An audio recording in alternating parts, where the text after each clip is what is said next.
अमरीकी वज़ीर ख़ारजा Marco Rubio को पाकिस्तानी हममनसब इसहाक डार से टेलीफोनिक राबिता, दो तरफ़ा ताल्लुकात, इलाक़ाई सलामती और मुआशी ताउन पर तबादला ख्याल। अफगानिस्तान में मौजूद अमरीकी फ़ौजी सामान का मामला हल करने पर भी इत्तिफ़ाक़। इसहाक डार का अमरीका के साथ तिजारत, सरमायाकारी और इंसदाद दहशतगर्दी के शोबों में ताउन पर जोर। कहा, पाकिस्तान अमरीका के साथ शराकतदारी को मज़ीद मुस्तहकम करने के लिए पुरज़्म है। अमरीकी वज़ीर ख़ारजा ने मादनियात, तिजारत और सरमायाकारी के शोबों में दिलचस्पी का इजहार किया। मार्को रूबियो ने कहा, पाकिस्तान और अमरीका के दरमियान मुआशी ताउन मुस्तक़बिल के ताल्लुकात के लिए अहम है। अमरीकी वज़ीर ख़ारजा ने दहशतगर्दी के खिलाफ जंग में पाकिस्तान की काविशों को सराहा।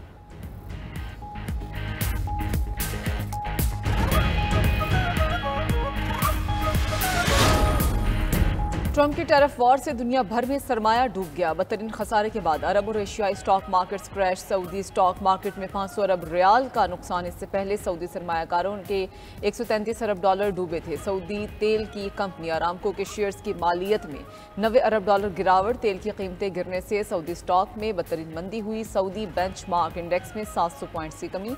कुवैत, कतर, बहरीन और ओमान की स्टॉक मार्केट्स में भी बदतरीन गिरावट। ताइवान की स्टॉक मार्केट में 10% कमी रिकॉर्ड। जापानी स्टॉक मार्केट 9% तक गिर गई। जापानी बैंकों के स्टॉक में 17% कमी हुई। हांगकांग स्टॉक एक्सचेंज में 8% तक गिरावट। ऑस्ट्रेलिया 4%, जनूबी कोरिया 4.7%, शंघाई कंपोजिट 6% तक जा गिरी। भारत की मरकजी स्टॉक मार्केट में 2500 पॉइंट्स गिर गए। भारत की तीनों बड़ी स्टॉक मार्केट्स में 5% तक कमी रिकॉर्ड। तज्जियाकारों के मुताबिक आलमी सतह पर ये कोरोना के बाद सबसे बड़ी मंदी है। जेपी मॉर्गन का कहना है कि आलमी मईशतों में गिरावट का अमल 60% तक पहुंच सकता है।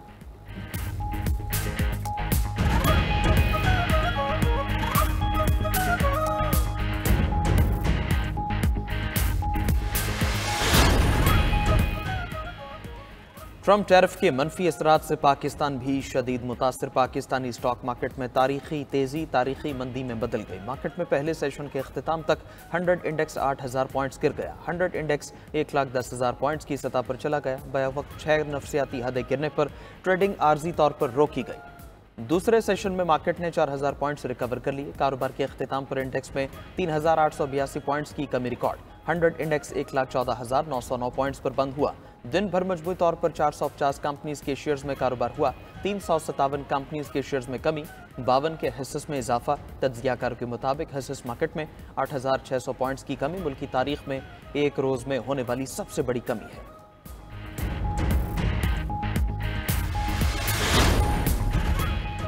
आलमी मार्केट्स में खरबों डॉलर डूबने पर भी ट्रंप मुतमईन। अमरीकी सदर ने अपने तबाहकुन टैरिफ को दवा करार दे दिया। कहा कि माशी बहरान और स्टॉक मार्केट्स में मंदी आर्जी है। बोले कि बाज़ दफ़ा अपने आप को ठीक करने के लिए दवा लेना पड़ती है।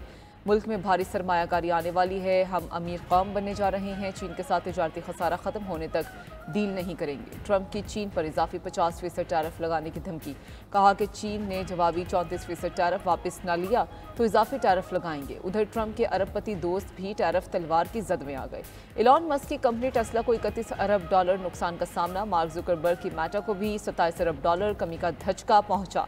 जेफ बेजोस की अमेजोन को 23.5 अरब डॉलर का नुकसान हुआ। लग्जरी गुड्स एम्पायर के मालिक ब्रांड डार्नॉल्ट को 11 अरब डॉलर का खसारा हुआ। मीडिया रिपोर्ट्स के मुताबिक टैरिफ वॉर में दुनिया के 500 अमीर तरीन अफराद मजमूई तौर पर 536 अरब डॉलर खो चुके हैं।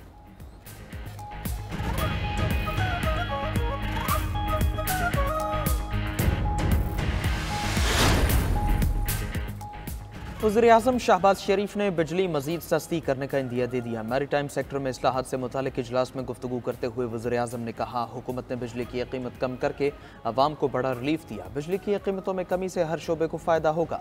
बिजली की कीमतों में कमी पर मजीद तवज्जो दी जा रही है।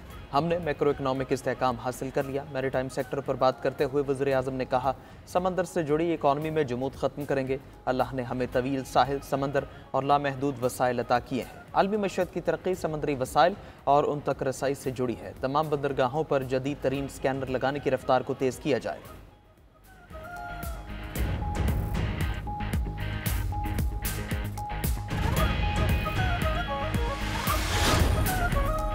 अमरीकी कांग्रेस में कानून साजी का पीटीआई से कोई ताल्लुक नहीं। अमरीकन कॉक्स ने ताहाल पीटीआई को कोई राबता नहीं किया। हमारा एस्टैब्लिशमेंट से राब्ता हुआ लेकिन मुज़ाकरात नहीं हुए। मामलात का हल मुज़ाकरात से चाहते हैं। चेयरमैन पीटीआई बैरिस्टर गौहर की मीडिया से गुफ्तगू, कहा कि मुल्क और जमहूरियत के लिए बातचीत होनी चाहिए। बानी पीटीआई के रिहाई में सबसे बड़ी रुकावट आज़ाद अदलिया का ना होना है। पीटीआई में इख्तिलाफात पर बात करते हुए मजीद कहा कि अंदरूनी इख्तिलाफात पब्लिक फोरम पर नहीं आने चाहिए। अपोजिशन लीडर उमर अयूब ने बात करते हुए कहा कि जहाँ बर्तन हो वहाँ बचते रहते हैं। पार्टी इख्तिलाफ पर हम जाने, हमारा काम जाने, किसी को तशवीश नहीं होनी चाहिए। आतिफ खान बोले कि असद कैसर शहराम तरकई और मैंने पार्टी के सामने मामला रखा है। बैरिस्टर गौहर ने पार्लिमानी पार्टी को टिकटों की तकसीम पर एतमाद में लिया। बानी पीटीआई का पैगाम था, सब एक एक सीट पर इलेक्शन लड़ेंगे।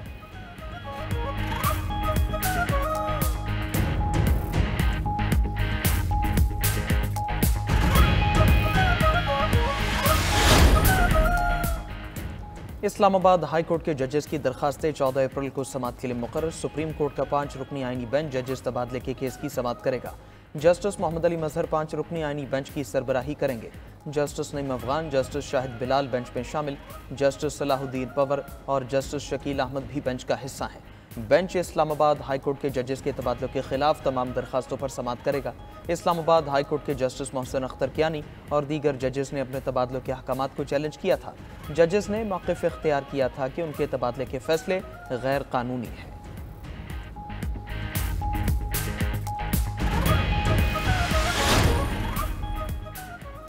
कौमी असम्बली इजलास अपोजिशन और हुकूमती अरकान में ठन गई। अपोजिशन लीडर उमर अयूब को माइक न मिलने पर अपोजिशन का वॉकआउट। स्पीकर कौमी असम्बली अयाज सादिक ने अपोजिशन को रूल्स याद करा दिए। स्पीकर का अपोजिशन से कौमी सलामती कमेटी इजलास में शिरकत न करने का शिकवा।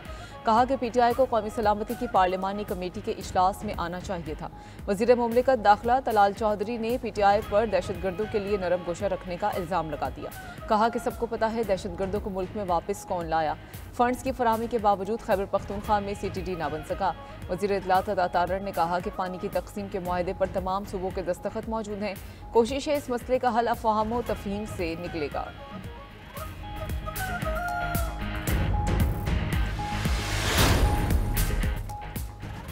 अवाम को नवंबर या दिसंबर तक स्टारलिंक मिल जाएगा। स्टारलिंक को लाइसेंस देने के लिए किसी और कंपनी का इंतजार नहीं हो रहा। वज़ीर IT शिज़ा फ़ातिमा ने कौमी असम्बली में इज़हार ख्याल करते हुए कहा, हमारी ओपन स्काई पॉलिसी है। सेटेलाइट इंटरनेट एक नई टेक्नोलॉजी है। चीन की कंपनी ने भी सेटेलाइट इंटरनेट के लिए दरखास्त दे रखी है। रुकन कौमी असम्बली आगा रफ़ीउल्लाह ने सुस्त इंटरनेट का मामला ऐवान में उठाया। बोले, सुस्त इंटरनेट की वजह से कारोबार मुतासर हो रहा है। वज़ीर IT कहती है, इंटरनेट पहले से तेज़ हुआ है। अगर इंटरनेट की तेज़ी का ये हाल है तो सुस्त रवि का क्या हाल होगा।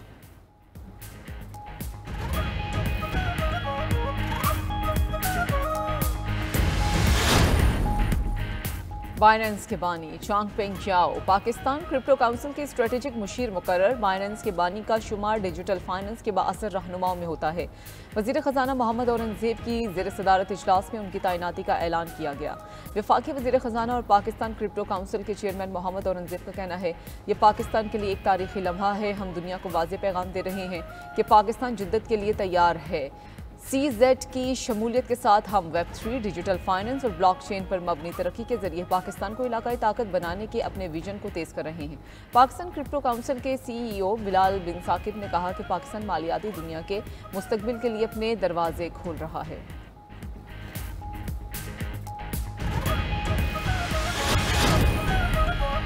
कराची की सूरत हाल पर MQM और पीपल्स पार्टी की लफ्जी गोलाबारी। फारूक सत्तार ने पीपल्स पार्टी से 16 साल हुकूमत का हिसाब मांग लिया। न्यूज़ कॉन्फ्रेंस में कहा कि नेहरू के मामले पर आसिफ जरदारी का मवाख़ज़ा होना चाहिए।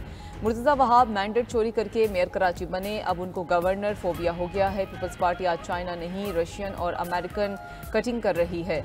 बयानबाजी से मुझे या गवर्नर सिंध को मत उलझाएं। मेयर कराची मुर्तज़ा वहाब ने रद्द-ए-अमल में कहा कि आज मुझे तड़ी दी गई कि बेटा तुम्हारा वक्त आएगा।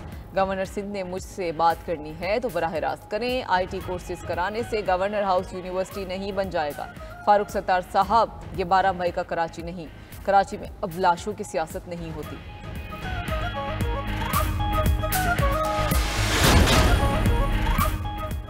गवर्नर सिंध कामरान टेसोरी का वज़ीर आज़म शहबाज शरीफ को खत। कराची के लिए 100 अरब रुपए ग्रांट मांग ली। गवर्नर सिंध ने खत के साथ मेयर कराची की तरफ से फराहम की गई मंसूबों की फहरिस्त भी भेजी है।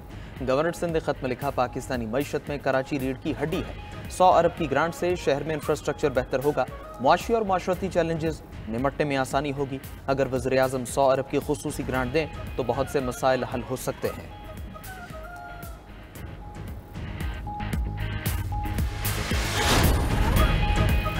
कायदाबाद इंटरचेंज को ट्रैफिक के लिए 30 अप्रैल को खोलूंगा। मेमन गोट इंटरचेंज पर काम सुस्त रवि का शिकार है। वज़ीर आला सिंध मुराद अली शाह की शाहराह भुट्टो पर फॉलोअप इजलास में गुफ्तगू। कहा 39 किलोमीटर शाहराह Bhutto high speed expressway है। शाहराह भुट्टो से कराची के ट्रैफिक का दबाव कम होगा। इसकी 6 इंटरचेंजेस सोसाइटीज़ और इंडस्ट्रियल एरियाज़ के लिए अहम हैं। वज़ीर आला सिंध ने मलीर रिवियर पर 4 किलोमीटर ऊपर रोड बनाने की मंजूरी दे दी। कुरंगी कॉजवे इंटरचेंज दिसंबर तक मुकम्मल करने की हिदायत। मुराद अली शाह ने कुरंगी इंटरचेंज के डिज़ाइन की मंजूरी भी दे दी।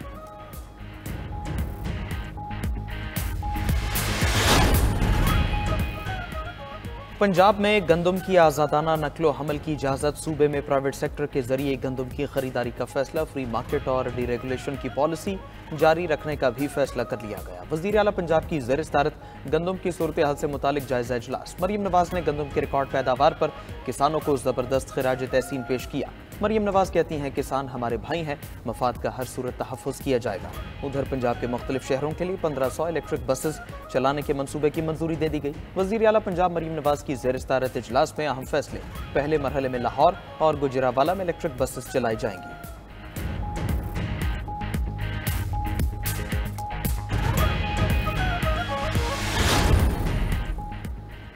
भारत पाकिस्तान में दहशतगर्दी के लिए अफगान सरजमीन इस्तेमाल कर रहा है। अफगानिस्तान से पाकिस्तान आने वाले लोगों की वजह से मसाइल हैं। हमें यह भी नहीं पता दारुल हुकूमत में कितने अफगान महाजिर हैं। पाकिस्तान के नुमाइंदा बराए अफगानिस्तान सादिक खान का तकरीब से खिताब। कहा ईरान से 15 लाख अफगान महाजरीन को वापस भेजा गया। हम 1 लाख अफगानों को वापस भेजते हैं, 97,000 वापस आ जाते हैं। अफगानों की पाकिस्तान आमद का सिलसिला रुकना चाहिए। बाज़ चीज़ों में सख्त फैसले करने होंगे। मुल्क में दहशतगर्दी के बाद सरमायाकारी नहीं हो रही।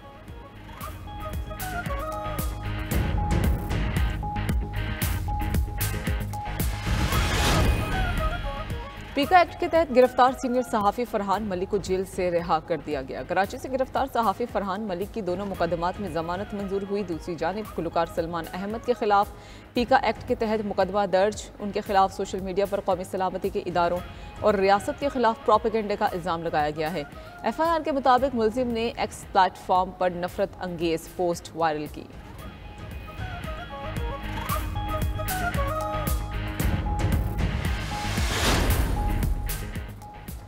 कराची में बिन कासिम रेलवे ट्रैक पर स्टील मिल्स के बरतरफ मुलाजमीन का एहतजाज। SSP मलीर और DC मलीर के मुजाहिरीन से मुज़ाकरात कामयाब हो गए। मुजाहिरीन का 11 घंटे से जारी एहतजाजी धरना खत्म करने का ऐलान। वज़ीर आला सिंध मुराद अली शाह ने स्टील मिल्स मुलाजमीन को मुज़ाकरात के लिए आज CM हाउस बुला लिया। धरना खत्म होने के बाद ट्रेन की आमद-ओ-रफ्त बहाल हो गई।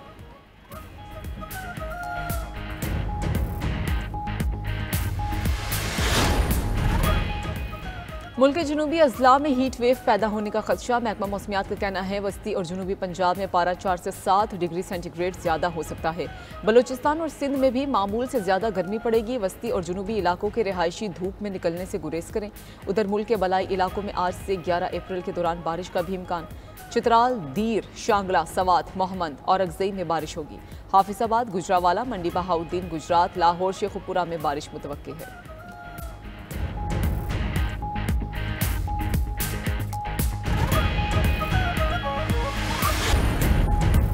गजा में इसराइल की वहशियाना बमबारी जारी। फ़ज़ाई हमलों में मजीद 43 फ़लस्तीनी शहीद, मुतादिद ज़ख्मी हो गए। सेहूनी फोर्सेस ने खान यूनिस, जबालिया और दीगर इलाकों में घरों और पनागुज़ीन कैंप्स को निशाना बनाया। जंग बंदी ख़त्म होने के बाद 20 रोज़ में 500 बच्चे शहीद हो चुके। हमास ने इसराइल पर रॉकेट दाग दिए। इसराइल के शहरों अशकलोन और अशदो पर 10 रॉकेट फायर किए गए। रॉकेट हमलों से मुतादिद गाड़ियां तबाह हो गईं, सड़कों को नुकसान पहुंचा। इसराइली फौज का कहना है कि फ़ज़ाई दिफाई निज़ाम ने मुतादिद रॉकेट तबाह कर दिए।